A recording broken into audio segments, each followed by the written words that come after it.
আবারও নাজমুল হোসেন শান্তর হাতে বাংলাদেশ টেস্ট দলের দায়িত্ব। অধিনায়কত্বে থাকবেন 2027 সাল পর্যন্ত। বিসিবি কর্তাদের অনুরোধেই রাজি হয়েছেন দায়িত্ব নিতে। স্ট্যান্ডিং কমিটি যখন পূর্ণাঙ্গ রূপে কাজ করবে তারাই সব সিদ্ধান্ত দেবে, এখানে ছায়া কমিটি হবার কোনো সুযোগ নেই। ক্রিকেট অপারেশনসের ওপর থাকবে না কোনো ছায়া কমিটি, বললেন ফাহিম। বড় সিদ্ধান্তে মতামত দিতে পারেন বোর্ডে থাকা সাবেক ক্রিকেটাররা। প্রত্যাশার চাপে ব্যর্থ হচ্ছেন জাকির।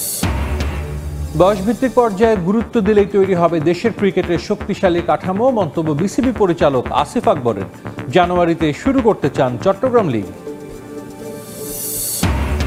নারী বিশ্বকাপের ফাইনালে কাল সাউথ আফ্রিকার মুখোমুখি হবে ভারত। প্রথম শিরোপার স্বপ্নে বিভোর স্মৃতি হারমানপ্রীতরা। টিকিট নিয়ে হাহাকার। শুরুতেই ক্রিকেট প্রসঙ্গ। আরও একবার শান্ততে আস্থা খুঁজে পেল বাংলাদেশ ক্রিকেট বোর্ড। নতুন কারো হাতে নয়, বুঝিয়ে শুনিয়ে নাজমুল হোসেন শান্তকেই ফিরিয়ে আনা হলো পুরনো পদে। 2025 থেকে 2027 পর্যন্ত চলমান আইসিসি টেস্ট চ্যাম্পিয়নশিপের পুরোটা সময় তার হাতেই থাকবে বাংলাদেশ টেস্ট দলের দায়িত্ব। আজ এক বিজ্ঞপ্তিতে বিষয়টি নিশ্চিত করেছে বিসিবি। এদিকে আবারও দায়িত্ব নিয়ে নিজের সন্তুষ্টির কথা জানিয়েছেন শান্ত। সালটা 2023। সাকিব আল হাসানের হাত থেকে অধিনায়কত্ব তুলে দেওয়া হয় নাজমুল হোসেন শান্তর কাছে। শুরুটা টেস্ট দিয়ে হলেও এক পর্যায়ে সাকিবের পর বাংলাদেশের 3 ফরম্যাটের দায়িত্বই পান শান্ত। মনে হচ্ছিল দারুণ কিছুর দিকে এগোচ্ছে বাংলাদেশ ক্রিকেট। কিন্তু বছর না ঘুরতেই ছন্দপতন। টি-20-র ফর্মটা ভালো না থাকায় নিজ থেকেই ক্যাপ্টেন্সি ছেড়ে দেন শান্ত। কিন্তু ওয়ানডে টেস্টটা চলছিল বেশ ভালোভাবে। অন্তত সাদা পোশাকে তাকে টেক্কা দেওয়ার মতো ছিল না কেউ। কিন্তু ওই যে বাংলাদেশ ক্রিকেটের চিরাচরিত স্বভাব, বেশি ভালো এখানে ভালো না, নজর লাগে শান্তর ক্যাপ্টেন্সিতে। হুট করে তাকে না জানিয়ে শ্রীলঙ্কা সফরে যাওয়ার কয়েক ঘন্টা আগে ওয়ানডে ক্যাপ্টেন্সি কেড়ে নেয় ক্রিকেট অপারেশনস। শান্তর জায়গায় দায়িত্ব তুলে দেওয়া হয় মিরাজের হাতে। এরপর চারদিকে নানা সমালোচনা হলেও একেবারে চুপ ছিলেন শান্ত। পরে 28 জুন লঙ্কানদের বিপক্ষে টেস্ট সিরিজ শেষে হুট করেই সাদা পোশাকের দায়িত্বটা ছেড়ে দেন তিনি। বোঝা যায় অভিমান জমে পাহাড় হয়ে গিয়েছিল, যার প্রতিফলনই ঘটেছিল সেই সংবাদ সম্মেলনে। তবে শান্ত ছেড়ে দিলেও তাকে নিয়ে কোনো নেতিবাচক কথা বলেননি বিসিবি প্রেসিডেন্ট আমিনুল ইসলাম বুলবুল। বরং বারবারই তাকে ফিরিয়ে আনার চেষ্টা করেছেন তিনি। কিন্তু অভিমান ভাঙানো যায়নি শান্তর। বাধ্য হয়ে হন্যে হয়ে নতুন অধিনায়ক খুঁজে বেরিয়েছে বিসিবি, কিন্তু রাজি করানো যায়নি সাবেক ক্যাপ্টেন মুমিনুলকে। মিরাজ এবং লিটন ভাবনাতে থাকলেও তাদের উপর শতভাগ আস্থা পাচ্ছিল না বোর্ড কর্তারা। বাধ্য হয়ে আবারও শান্তর শরণাপন্ন হন আমিনুল ইসলাম বুলবুল। নাজমুল আবেদিন ফাহিমকে দিয়ে কয়েক দফায় বোঝান এই টপ অর্ডার ব্যাটারকে। সাবেক প্রেসিডেন্ট ফারুক আহমেদও চেষ্টা করেছেন নিজের মতো করে। অবশেষে সবার অনুরোধে আবারও ফিরলেন শান্ত। জাতীয় দল ব্যবস্থাপনায় দ্বন্দ্বের আভাস। আলোচনা উস্কে দিয়েছে বিসিবি সভাপতির হস্তক্ষেপের ঘোষণা এবং ক্রিকেট কমিটি গঠন। ক্রিকেট অপারেশনস চেয়ারম্যান মনে করেন জাতীয় দলের সব সিদ্ধান্ত নেবে স্ট্যান্ডিং কমিটি, অবমূল্যায়নের সুযোগ নেই। তবে সাবেক ক্রিকেটারদের পরামর্শ নেওয়া যেতে পারে। জাতীয় দলে ধারাবাহিকতার বড্ড অভাব। ওয়ানডে সিরিজের সাফল্য টি-20-তে ম্লান। ক্রিকেট অপারেশনস চেয়ারম্যান হতাশ, তার কাঠগড়ায় ব্যাটিং ব্যর্থতা, একই সঙ্গে টানা খেলার চাপ। কিছুটা হতাশার, বাট এগুলো বোধহয় মেনে নিতে হবে যে এখানে অনেক সময় ভালো পারফরমেন্স হবে, অনেক সময় হবে না। তবে যেই ফ্লোতে ছিল আমাদের দল, সেখানে বোধহয় আরও বেটার পারফরমেন্স আমরা আশা করেছিলাম, specially in terms of batting. কিন্তু ক্রিকেট অফসের ভূমিকাও এখন প্রশ্নের মুখে। আয়ারল্যান্ড সিরিজ থেকে জাতীয় দলে হস্তক্ষেপের ঘোষণা দিয়েছেন বিসিবি সভাপতি আমিনুল নিজে। ফারুক আহমেদ, খালেদ মাসুদ ও আব্দুর রাজ্জাককে নিয়ে হচ্ছে ক্রিকেট কমিটি। সেই কমিটি কিভাবে কাজ করবে তারও ব্যাখ্যা দিয়েছেন বোর্ড সভাপতি। অনেকগুলি টিম তো প্লাস ধরেন দেশের মধ্যে যে আছে হাই পারফরমেন্স আছে, টাইগার্স ক্রিকেট আছে, এমার্জিং ক্রিকেট আছে, তারপর আমাদের এই টিম আছে। তো এতগুলো ক্রিকেটের তো একটা সুন্দর পাথওয়ে তৈরি করার জন্য একটা ক্রিকেটের কমিটি থাকা দরকার আছে, যারা ক্রিকেটের টেকনিক্যালিটি নিয়ে আলোচনা করবে। ক্রিকেট কমিটি জাতীয় দল ব্যবস্থাপনায় প্রভাব বিস্তার করবে, কমছে নাজমুল আবেদিনের ক্ষমতা, এমন গুঞ্জন ক্রিকেট আঙ্গনে। এ নিয়ে মুখ খুলেছেন ক্রিকেট অপারেশনস চেয়ারম্যান।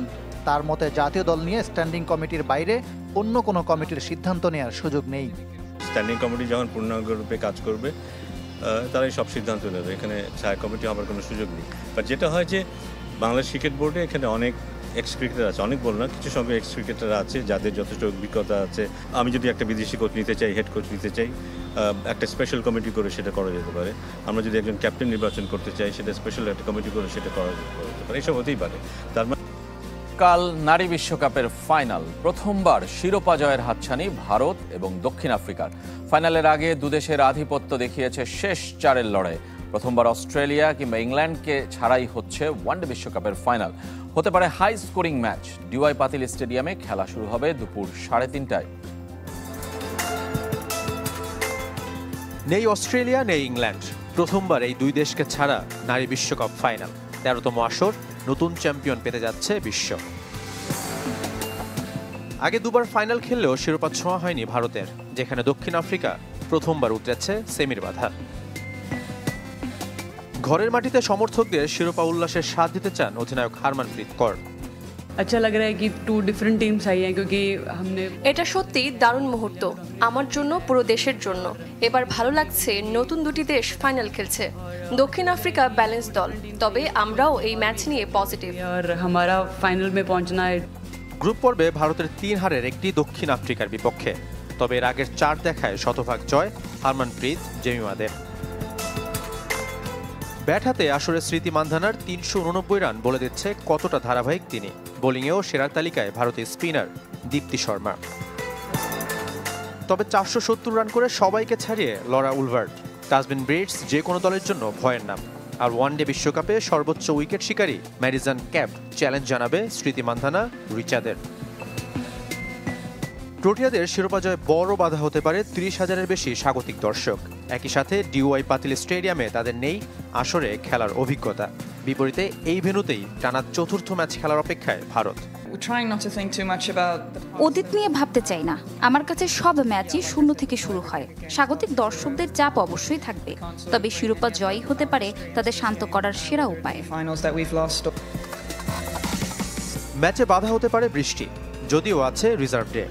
দর্শকদের বিনোদনের জন্য সুরের মূর্ছনা ছড়াবেন সঙ্গীত শিল্পী সুনিধি চৌহান। প্রীতি জিন্তার পাঞ্জাব কিংসের সুনজরে tiger leg spinner Rishad Hossain. এমনই রিউমার ছড়িয়ে পড়েছে সামাজিক যোগাযোগ মাধ্যমে। বলা হচ্ছে 2026 IPL এ ফ্র্যাঞ্চাইজিটির হট কেক হতে পারেন রিশাদ। এমন গুঞ্জন শোনা যাচ্ছে চারিদিকে। বিগ ব্যাশ PSL এর পর এবার কি তাহলে IPL এ ডাক পাবেন তিনি? রিশাদ হোসেনকে নিয়ে চলতে থাকা সেই রিউমারের সত্যতা নিয়ে বাকিটা জানবো রিপোর্টে। চলতি বছর টেস্ট খেলুড়ে দেশগুলোর মধ্যে T20 ফরম্যাটে সবচেয়ে বেশি আন্তর্জাতিক উইকেট নিয়েছেন রিশাদ হোসেন। এমন পরিসংখ্যানই বলে দেয় বল হাতে ঠিক কতটা দুরন্ত সময় পার করছেন এই লেগ স্পিনার। ওডিআই কিংবা সংক্ষিপ্ত ফরম্যাট সাদা বল হাতে পেলেই জ্বলে উঠছেন তিনি। কিছুদিন আগে ক্যারিবীয়দের বিপক্ষে ওয়ানডে সিরিজে 3 ম্যাচে 12 উইকেট নিয়ে গড়েছেন রেকর্ড। তাছাড়া গেল মাসে শেষ হওয়া এশিয়া কাপেও নজর কেড়েছিলেন রিশাদ হোসেন। তারই প্রেক্ষিতে ফ্র্যাঞ্চাইজি টুর্নামেন্টে এখন সবার পছন্দের তালিকায় তার নাম, যেখান থেকে গুঞ্জন উঠেছে 2026 IPL এর আগে গেলবারের রানার্স আপ পাঞ্জাব কিংসের সুনজরে এসেছেন এই লেগ স্পিনার। ইন্ডিয়া প্রিমিয়ার লিগে পরবর্তী আসরে তাকে দেখা যেতে পারে প্রীতি জিন্তার দলের হয়ে মাঠ মাতাতে। এমন রিউমার শোনা যাচ্ছে সামাজিক যোগাযোগ মাধ্যমে। IPL এর অন্যতম আলোচিত দল পাঞ্জাব কিংস গত আসরের ফাইনাল খেলেছিল ফ্র্যাঞ্চাইজিটি। প্রতিবারই বড় নামের চেয়ে মানসম্মত ক্রিকেটারের দিকেই নজর থাকে তাদের। সেখান থেকে শোনা যাচ্ছে নিজেদের স্পিন বিভাগের শক্তিমত্তা বাড়াতে রিশাদকে নিয়ে ভাবছে তারা। গুঞ্জনটি সত্য হওয়ার অবশ্য বড় কারণ তাদের কোচ রিকি পন্টিং। সবশেষ T20 বিশ্বকাপ থেকেই আলোচনায় আছেন রিশাদ হোসেন। যুক্তরাষ্ট্র ও ওয়েস্ট ইন্ডিজের মাটিতে হওয়া সেই টুর্নামেন্টে দুর্দান্ত পারফরমেন্স করেছেন বল হাতে, যার সুবাদে নজর কেড়েছেন সবার। টুর্নামেন্টে ষষ্ঠ সর্বাধিক উইকেট সংগ্রাহক ছিলেন তিনি। বল হাতে 8 ম্যাচে মোট 25 ওভার বল করে খরচ করেছেন মাত্র 194 রান। উইকেট সংখ্যা 14টি। তাছাড়া অস্ট্রেলিয়া ও ভারতের মতো দলের সাথে নিয়েছিলেন 2টি করে উইকেট। তার এমন পারফরমেন্সের পরেই ডাক পান কানাডার গ্লোবাল T20 লিগ ও বিগ ব্যাশে, কিন্তু সেখানে যেতে পারেননি NOC জটিলতার কারণে। এরপর PSL খেলতে গিয়ে আলো কাড়েন সবার। তাই আবারও নতুন করে তার সঙ্গে চুক্তি করে বিগ ব্যাশের বর্তমান চ্যাম্পিয়ন হোভার্ট হ্যারিকেন্স, যাদের হেড কোচ সাবেক অজি অধিনায়ক রিকি পন্টিং। একইভাবে IPL এ পাঞ্জাব কিংসকেও কোচিং করান তিনি। তাই অনেকে বলছেন বিগ ব্যাশের মতো ইন্ডিয়া প্রিমিয়ার লিগেও নিজ দলে রিশাদকে পেতে চান পন্টিং।